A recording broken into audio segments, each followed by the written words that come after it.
They have sold us a dream that is vivid enough to make us think that one day we'll become billionaires.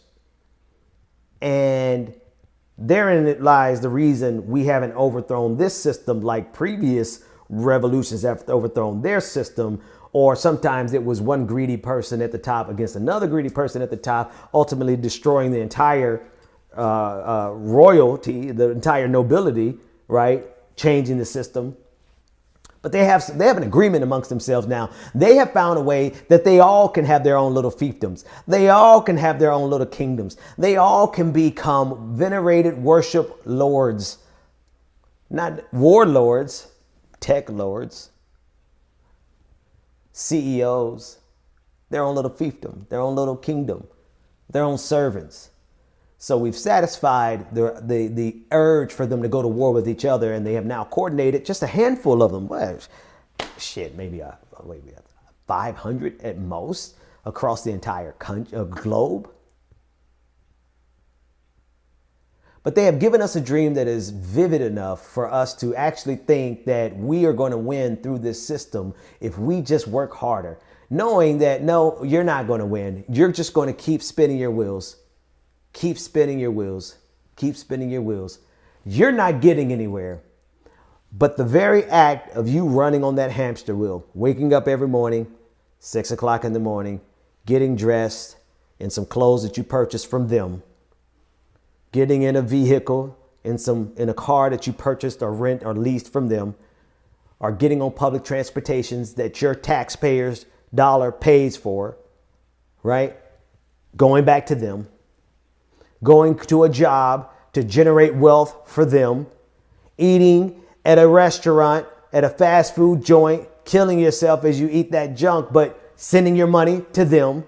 You're on this hamster wheel. We're just through lunch. We haven't even gotten to the good part of the day, right? You go back to work and you slave and you generate money for them, right? If you have a breakthrough on the job, oh, by the way, we own that. Thank you for signing this contract at the beginning of your career with us for them. Right? You get back in your car, you go pick up your kids from a school who has another person there who is spinning their wheels, and that money is not really going to that child care provider, but it's going back to them. Right? Then you go home, take out your groceries that are all coming from some big box store. Your dollars are going to them. You watch TV, your participation watching TV generates ad revenue for them. You go to sleep in a bed that you purchased from them. And you wake up and do it all over again for them. And at the end of the month, at the end of the year, what do most of us have to show for it? Nothing. What do they have to show for it? Everything. Where the hell did they get it from? You. But the reason we collectively haven't understood this or accepted this is because they've got all of us thinking one day we're going to be one of them. So we need to protect this system, because if we don't protect this system, then how could we ever become one of them? The other way is just some dumb racist hicks. We're not even hicks. It's still a racist. I don't care where you're from. People caught in that other vice. They sabotage their own economic benefit because they prefer their racism to their economic freedom.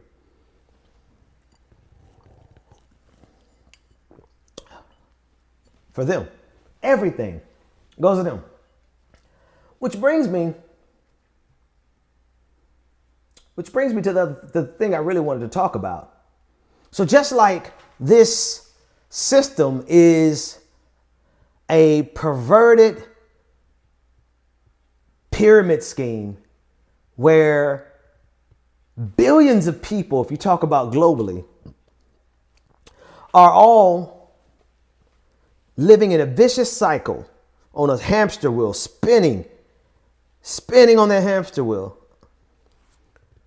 We get nowhere, but the people are the system just constantly draining. You going in that circle every single day is generating wealth for them, but you get nothing. Neither do billions of people across this globe. We all end up with nothing. Why? Because they took it. Because they have every incentive. Here's how they take it, right? They take it because they have every incentive to pay you as little as they possibly can get away with. And if they can't get away with it, then they just buy some politicians to help them get away with it. That's why waitresses and waiters get maybe $2 an hour. And then they ship the burden from the company, from the restaurant, to the consumer. So the restaurant owner gets away with murder. The consumer picks up the tab. And the waitress, if she has a bad day or gets a bad customer, ends up going home with $2 an hour. So if they can't get away with paying you as little as they possibly can, they just buy politicians and then rewrite the laws or enact a 30-year plan to a 40-year plan to take over the courts so that they could put somebody like Amy Coney Barrett on there who's going to help do away with a lot of the labor laws.